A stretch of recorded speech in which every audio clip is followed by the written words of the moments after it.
Everybody, welcome back to the channel. I'm Robbie Craig of the Flip Flop Flipper, and I'm here on the last day of the San Juan Social Club cruise with my friend Tito Colorado. Tito is sort of famous on the island of Puerto Rico. He's been there a while, he's done a lot, and we're going to have a conversation today about all of the acts, and some of them have been good, some of them have been bad, but Tito has been involved with this for a long time. Since 1966. Since 1966. Right. Is it fair to say that maybe you've been dealing with the acts more than just about anybody on the island at this point? That is alive, probably.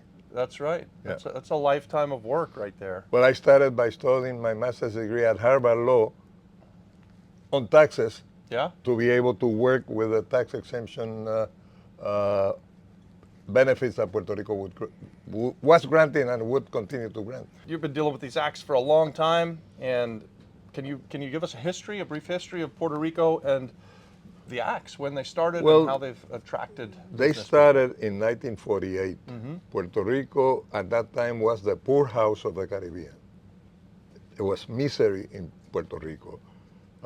People were hungry, couldn't eat.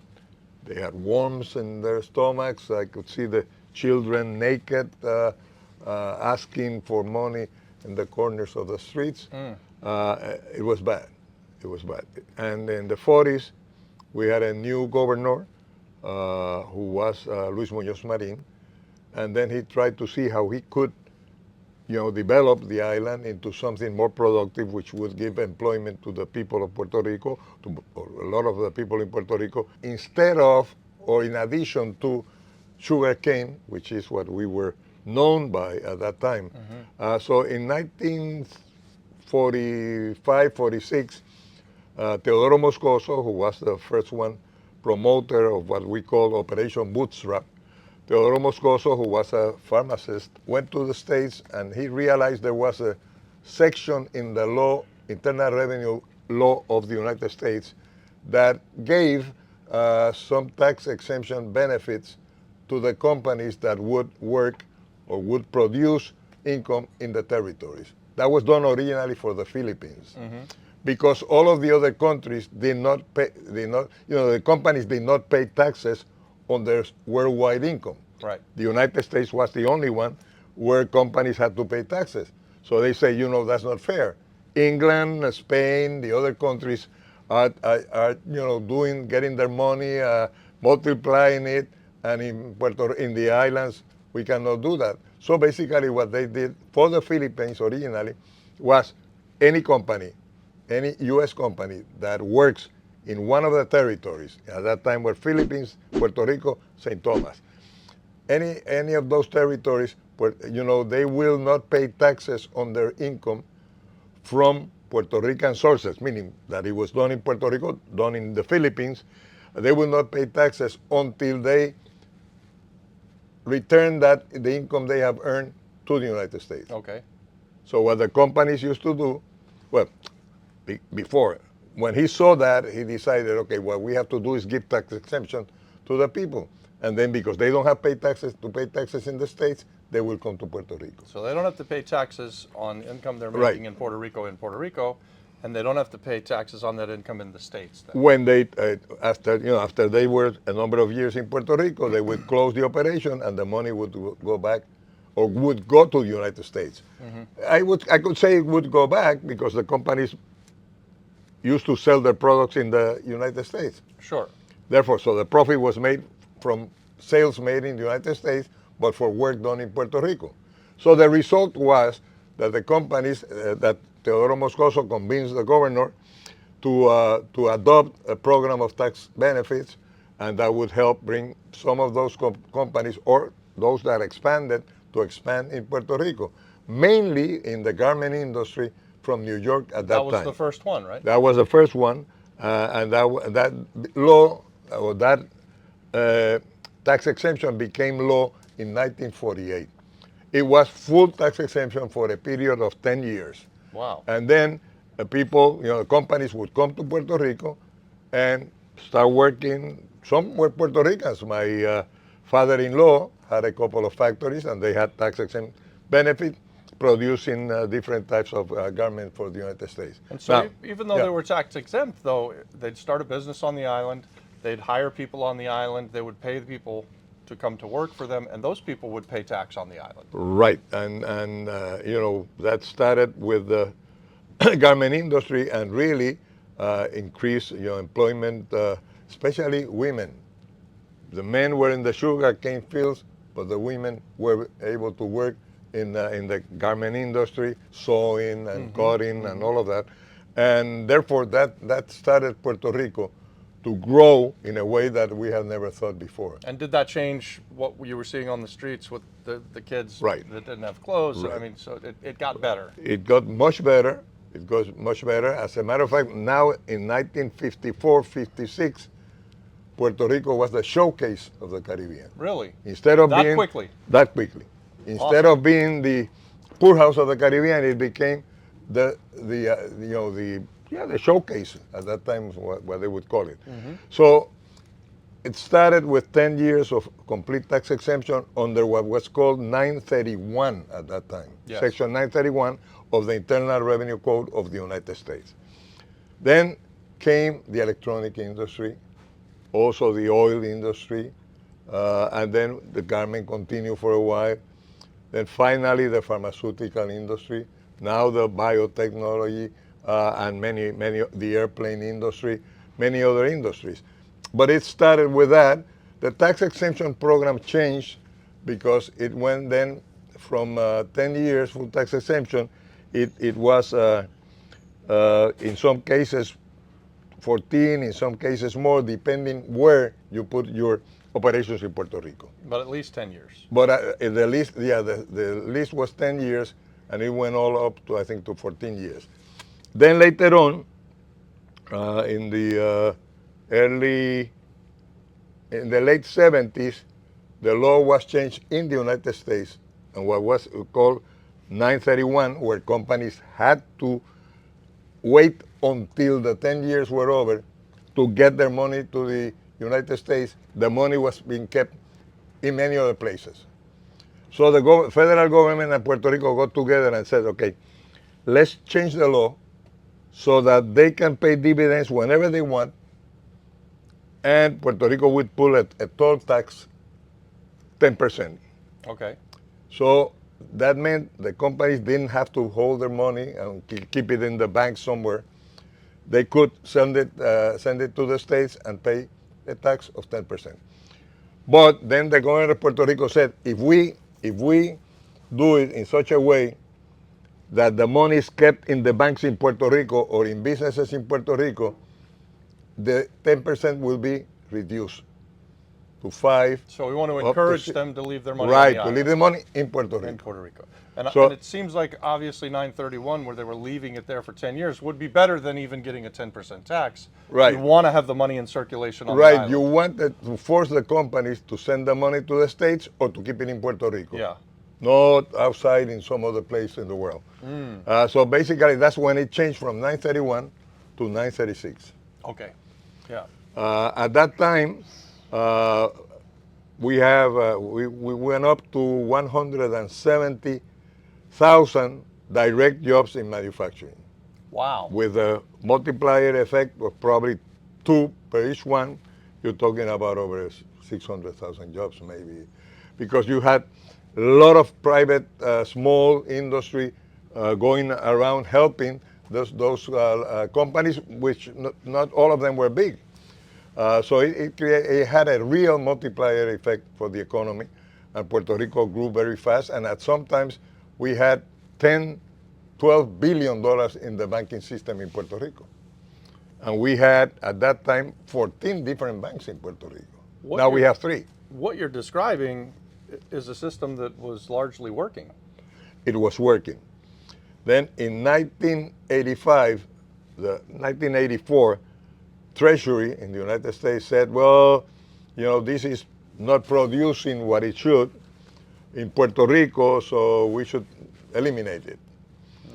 And then I was asked by the new governor elected in 84, starting in January 85, I was asked to take over the area of economic development, Yeah. and to work with the companies first to make sure that we wouldn't lose Section 936. So they were planning to eliminate Section They were 936. planning to eliminate it, and then what we decided is, if we want to keep it, what do we do? So first we had to show the United States, the Congress more than anyone else, that it worked. So that was part of what I had to do. Then later on, at the same time, we could utilize our benefits, the benefits that we had, the low interest, because that money was put in the banks. They pay, and it paid no interest. I mean, it paid no taxes on the interest. Right. What happened? Then it was low interest financing. So what we said to the federal government is, we want to utilize our funds not only to help Puerto Rico, but to help the Caribbean and Central America in what was called Caribbean Basin Initiative. Caribbean Basin Initiative. And that program was sponsored by Reagan, but basically the person behind was George Bush. And then when George Bush was president, so those were the 8 years that I was working with the federal government to improve the conditions of living and creating employment in all of the Caribbean and Central America. Yeah. We had the largest growth Puerto Rico ever had during those 8 years. From 84 From 85 to 92. to 92. But at the same time, we created a lot of jobs in the Caribbean. As a matter of fact, after 1992, that I left the government, it was shown by the President of the Dominican Republic how important this had been for the Dominican Republic by giving me the decoration of Duarte Sanchez Amaya, which is the most important decoration that they give anyone in the private sector. And I continue to help later on from an organization in Washington, which was called Caribbean Central American Action. I was the executive director for a while. So basically, I've been involved very much, obviously, all of my life in what is economic development, and especially in Puerto Rico, and then also in the Caribbean and Central America. So basically, we lost Section 936 after, during those years, up to 92, we had made it much stronger than ever. The government changed, and then the new government didn't want any benefits under our status that was not available to the other states. So when did you lose? So we lost it. We lost it for the first year, 93, 94. I continued to work and help the government in keeping it. But then in 1995, the government of Puerto Rico told the federal government that we didn't need that. And then the crisis. Was that a mistake? It was a big mistake. It was a big mistake. We had 170,000 jobs direct. Now we have less than 70,000. Wow. And you lost more than we had 14 banks, we have 3. Yeah.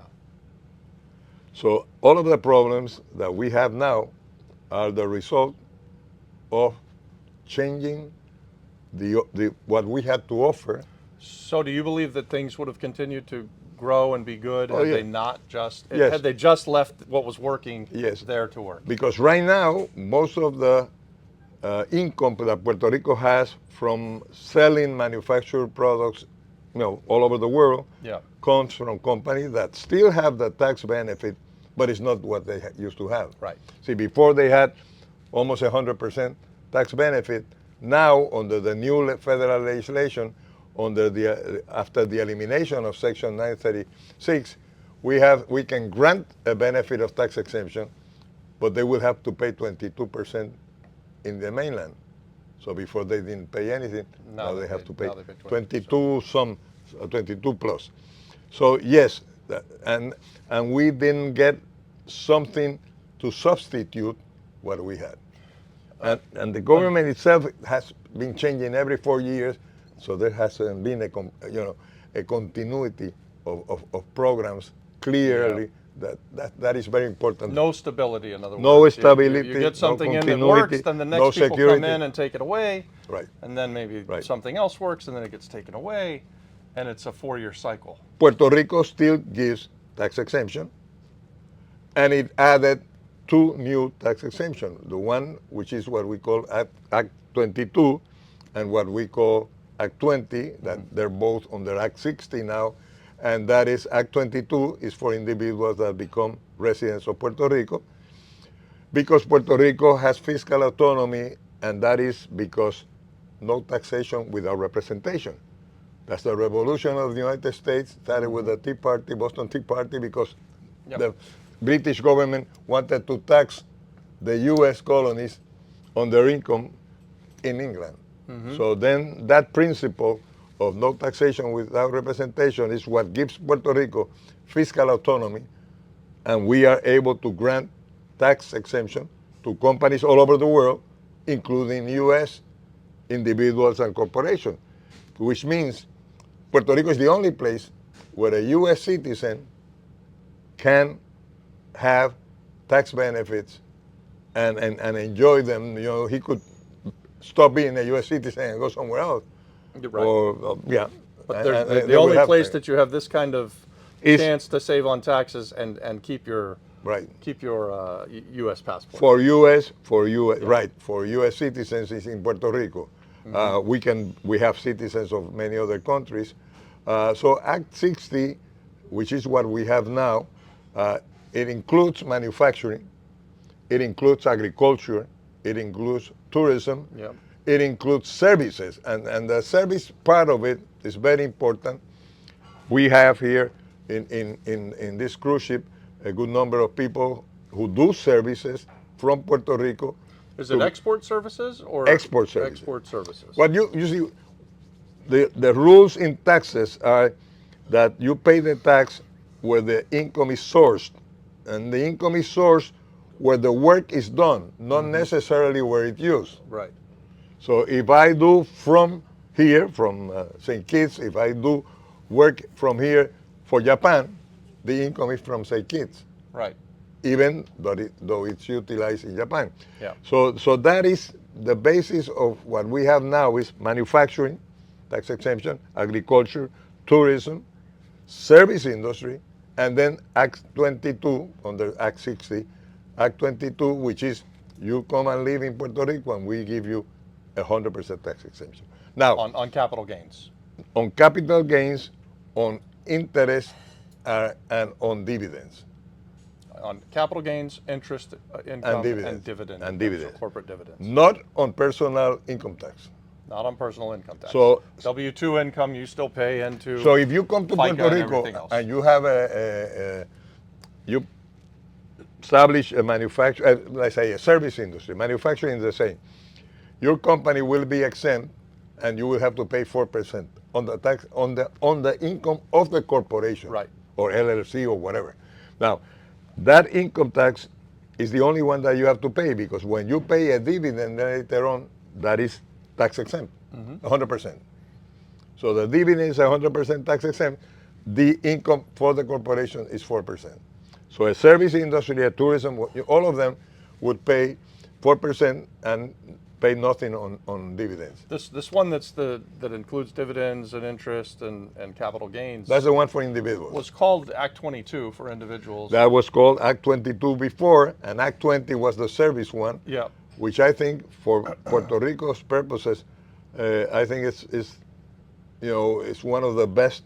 Act things, 20. that What we have. was Act 20? Act 22. No, I mean Act 20. 20, yeah. Act 22, sort of, it is a complement, but not really. Yeah. Because many of the people who are in Act 22 do not produce any service, Yeah. do not manufacture any product, and if they produce service, they didn't even need Act 20 because the dividends would be tax exempt. Because it's tax exempt. And unfortunately, that's the one that excludes anyone who's been living on the island, unless you move off of the island for 8 or 10 years, then you could come Right. back. But Right. Yeah, I think obviously. that is the one that causes the biggest fuss on Right. the island, right? That's the one that gets the people most upset, is that it seems unfair It seems that people who are local to the island don't get the same benefit that someone who's moving from the States gets. But again, some people don't understand. If you have a business in Puerto Rico that is covered by Act 20, or Yeah. what used to be Act 20, you're tax exempt. Yes, On and, your and that's dividend. eligible, On and your that's what dividend. that's what happens is because there's this one section that excludes, Right. all of it gets Okay. this black eye. Okay, but that's not only Puerto Rico. That's not only Puerto Rico. Portugal does that. Yeah. Costa Rica does that. Many other countries do that. Is there any attempt to just allow the locals to? If take you allow, advantage of then the country goes bankrupt. it? Does it? Because you have millionaires paying taxes. So it would be a benefit that you give to millionaires in Puerto Rico that have always been paying taxes. Is that fair? Well, You give them tax it's exemption. It's a good point too. If you're exempt from a capital gains tax and you never make capital gains, what do you get? No country has done that ever. Yeah. There are a good number of countries which are granting tax exemption for individuals that move to Because you want to the attract country. the capital. Attracting the capital, in Costa Rica they do it for retired people, period. Because Yeah, they have just- income and that income is spent in country, in Costa Rica. There's a big benefit to Sure. to anyone who comes to the island and brings their money, puts their money in the banking system, spends their money on the island. Portugal is doing the same. Yeah, yeah. So I personally believe that there should be some tax for obviously for the newcomers, of the new ones later on, whenever the law is amended. Yeah. I believe that a small percentage, 1%, 2%, would not mean much for anyone, and at the same time would make it more valuable, I would say, for Puerto Rico, and and when look from the mainland, also from the Treasury Department, etc., it will look better, if we were receiving some direct income from that. Now, when some of these the individuals under Act 60, under Act 22 before, are in Puerto Rico, and then they put their money in businesses in Puerto Rico and create new jobs for Puerto Rico, and those operations pay some taxes to Puerto Rico. You see, it's sort of difficult as to someone just making money by buying and selling products in the air. You know? Yeah, if you create jobs, that's really what creates you create jobs, you create commerce, you start to have the flow of money on the island, and it touches lots and lots of people. Yeah, so that's where I guess the federal government looks at it and says, well, there's some that are producing very little, which is not true in the sense they produce something. Yeah. They have their house, which pays taxes and very high taxes. They have their everything they buy pays they have an an excise automobile, tax. they go out to dinner. All of that, sure. So really, yes, it's better than not having them. That's the way I see it. Sure. But when you are in the position of granting benefits to attract capital, production, manufacturing, whatever, you need to know, how to negotiate. And the legislation needs people, to be able to work it out and grant the tax exemption. It has to give the people who are in charge of the agency. For example, I was in charge of the Department of Economic Development. Okay, so I knew when I was negotiating, because I've been an attorney all my life, I know what companies make. I'm an engineer also. I know what companies need. I know, okay, I can go up to here and that will be attractive for them. Mm-hmm. But if I give them less, they will not come. And I give them more, I'm losing money. Yeah. So you need people who really know what they're doing. So when they say, okay, what is necessary for me to attract this company or any company? What do the other islands, countries have to offer? Who am I competing with? And then I have to look at the different factors. How do I stand? Okay, so what do I have left? Tax exemption? Perfect. How much is it? How much is it attractive enough for them to come to Puerto Rico? Yep. Do you feel like that right now with the climate politically, I think Trump wants to bring manufacturing back to the United States. It feels like to me that's a positive thing for the island of Puerto Rico. I believe, and I'm not going to mention names, but I believe that something is in the works to help Puerto Rico. Yeah. Why? Because it will help capital. So the reason, could be favorable to both if it's done the right way. So what we call nearshoring right now, the first nearshoring was Puerto Rico. Nearshoring? Nearshoring. That's the name they are given to manufacturing close to the United States Okay. or within the United States. Yeah. So it's bringing near what you had far away. Yeah. Meaning China, etc. A really good instance Right. was So that's the name. It's nearshoring. Yeah. So that nearshoring, Puerto Rico should benefit from it if we do it the right way. And I think the government has not done as much as it should have been done before the last few years. But now I think people are getting more conscious of the need not to lose under these new circumstances, but to gain more activity by attracting companies to come to Puerto Rico. The big example I wanted to hit on was during COVID, we learned that all of the drugs in the world that used to be produced on the island right now, or for the last several years since 936 ended, were happening to be produced in China. Some of them That's not good. Right, some of them were not produced in the mainland or produced in Puerto Rico, but were produced outside and not in the Central America or the Caribbean. So we had a problem at that time. We had a big problem, yeah. And so now, if they come back, if that comes back, the island's already set up for the pharmaceutical companies to come and produce. I think seems like that would be a win for the island. I think it has to be made, the legislation has to be so that it makes Puerto Rico attractive. Yeah. There is some legislation giving tax credits to companies that invest in Puerto Rico. It was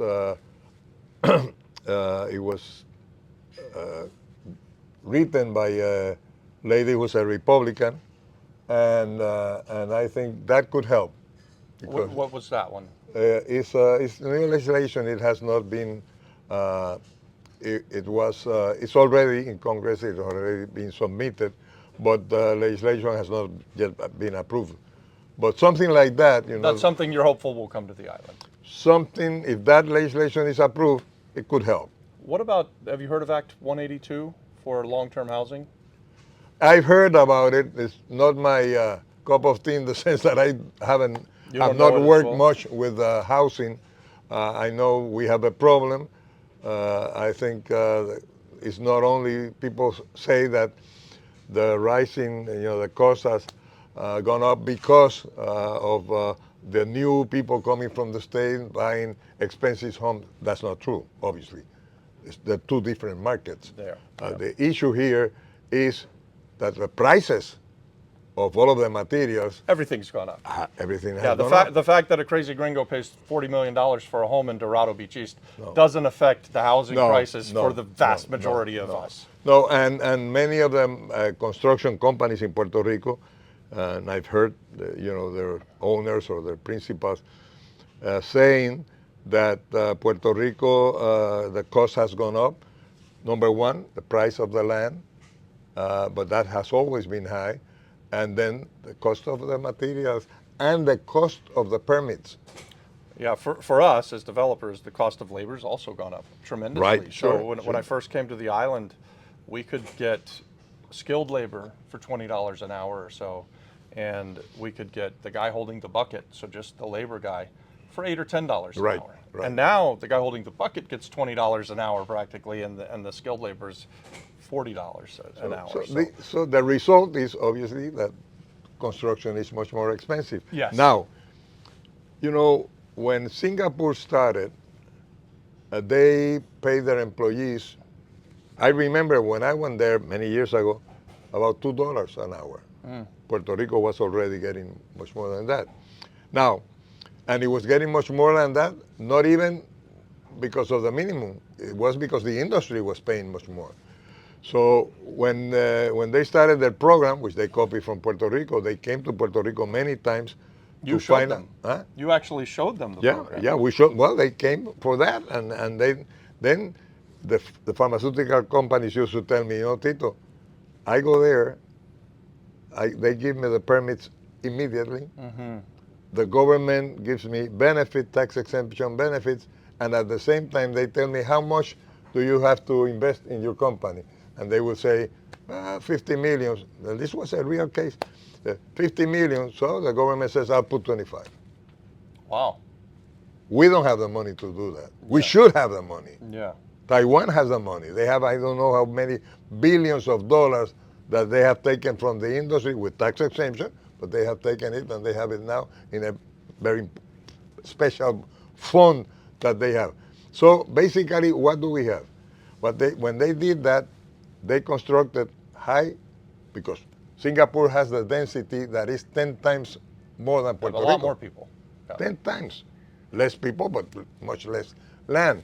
Now, what they did was the government constructed housing, but not the housing, the caseríos in Puerto Rico. It's good housing for the employees, for which the employees pay themselves. Out of their income, they were taking certain percentage, which was not a tax, but it was a tax. So are you in favor of Act 60 and what Act 60 I am does in for the favor. island? Well, remember, Act 60 is about 100 different acts. Right. And are So you in favor of them I have to bottling it all talk up about like that? Act 20 and Act 22. Yeah. Because I don't remember under which number they are in the new law. Now, I am in favor of it. I believe that some changes could be made, which would be progressively, for the Would help, future. right? Right. It will not touch on the people who already have their decrees. The decree that you have with Puerto Rico is a contract. It's it's like a treaty Yep. where Puerto Rico cannot change it for or negotiate. Negotiate it, we can. We can do that. If you want to negotiate, okay, we have this and we wanted to change it this way. We'll give you this so we can change it. Are you in agreement? Yes. You're not in agreement, you keep what you have. Yeah. And we did that before, many times. But it was normally something that would be better for the company. It may change a few things, but it would be better.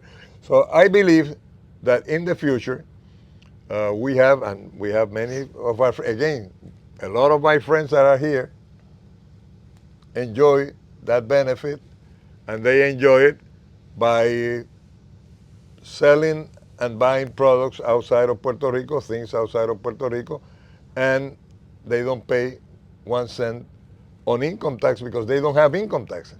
They have capital gains tax, yeah. and they don't pay on the capital gains.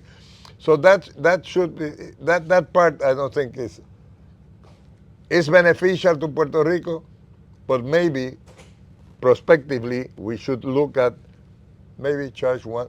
I say, for example, charge a percentage of gross income. Yeah. And that's It's it. still Very way simple. cheaper for them. It'll still attract the Very capital. simple. Yeah. Right. I agree that this Act 22 was kind of a poor written, and they've continued to modify it, right? Like, and what you said, it's a contract. You get your decree, and your decree lasts, I think, for 20 years. I'm not part of these acts, so I'm not positive, but I think it's a 20-year contract. And the guy who had his decree 5 years ago is different than the guy who has his decree coming up in 2025. Right. Gets it in 2026. Right. Some people say that obviously, as it has a end date, which is a year, from the moment that the law was approved, it doesn't make a sense. It doesn't make any sense. So basically, what we should do, okay, is for 10 years or it's for 15 years. Right. It will go in this way, this amount. It could be that you can have another one, but then at the 2%, 3%, whatever. Yeah. So I think it could be changed prospectively. I think it's good. If I couldn't change it, I would leave it as it is. If you couldn't change it. Yes, if I could. Keep it and leave it as it is. Right. If you couldn't change it. It's good. No, But if you could change it, it you is could make good. it better. It is good. I'm not saying it's bad. Yeah.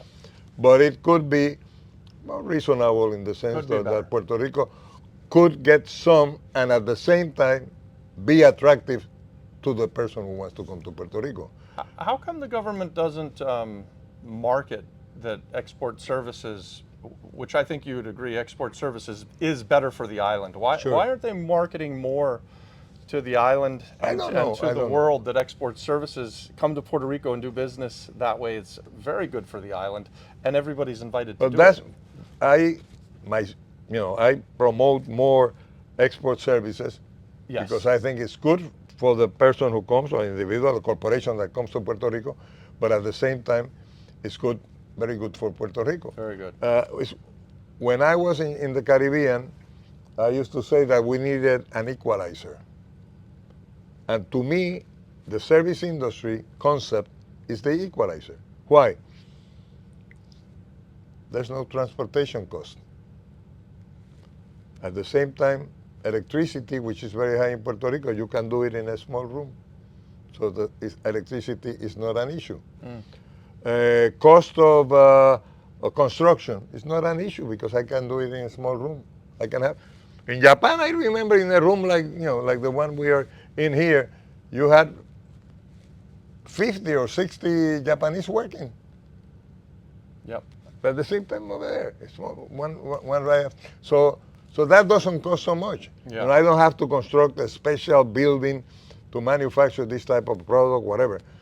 So I think it's a great idea, and I call it the equalizer because the costs that are related to an island in the Caribbean are not important.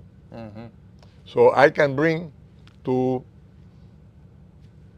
St. Kitts, for example, I could bring 10 scientists and I could have them, service and consulting and all of that from here. And it would be, if they pay Puerto Rico their taxes on their income tax, and if they pay a percentage tax as a service industry, and they get the dividends free, whichever way they do it, it will be good for them and good for Puerto Rico. Okay. So I think the service, now, every country is going to do it. Many countries are doing it. When we talk about income tax benefit or tax exemption, I think one of the ones that gives the most is New York City. Yeah. New York City not only gives you tax benefits, obviously not on the federal taxes because they cannot, but they give you tax benefits on their county, town, whatever benefits they have in the area, they give it to you. Yeah. Plus they give you money. Right. Now, some of, New York City has given billions of dollars to companies to come to New York. Yeah. And that is a reality. You have to make the place attractive. Yeah, and Puerto Rico does try to entice business people to come. They do a pretty good job of that. I like to tell people through our YouTube channel that Puerto Rico is open for business, and I like to invite people to come and do business with us or to just come to the island. Sure. What would you say to the people who've maybe left the island for opportunities in the States about coming back to their island, their home? I would say, yes, we have our problems, but Puerto Rico is an attractive place. It's a nice place to work. It's, because we're an island in the Caribbean, but we have everything that you need to service things from Puerto Rico. You have the best telephone lines, and you have, internet, everything that you need in an island. Puerto Rico has some of the best. We've experienced that this week on the San Juan Social Club cruises. We've gone island hopping in this beautiful cruise ship. Every place we've been, I can look at what they've got to offer and say Puerto Rico has that. And we've seen that in island after island. So it is a beautiful place to live. If you're thinking about coming to Puerto Rico, it's a great idea. Tito Colorado, thank and the you so people much. are great. Thank you so much. And the people are amazing. Thank you so much for sitting down My and talking pleasure. with me. My pleasure. I've really My enjoyed pleasure. it, and thanks for taking the time. Thank you.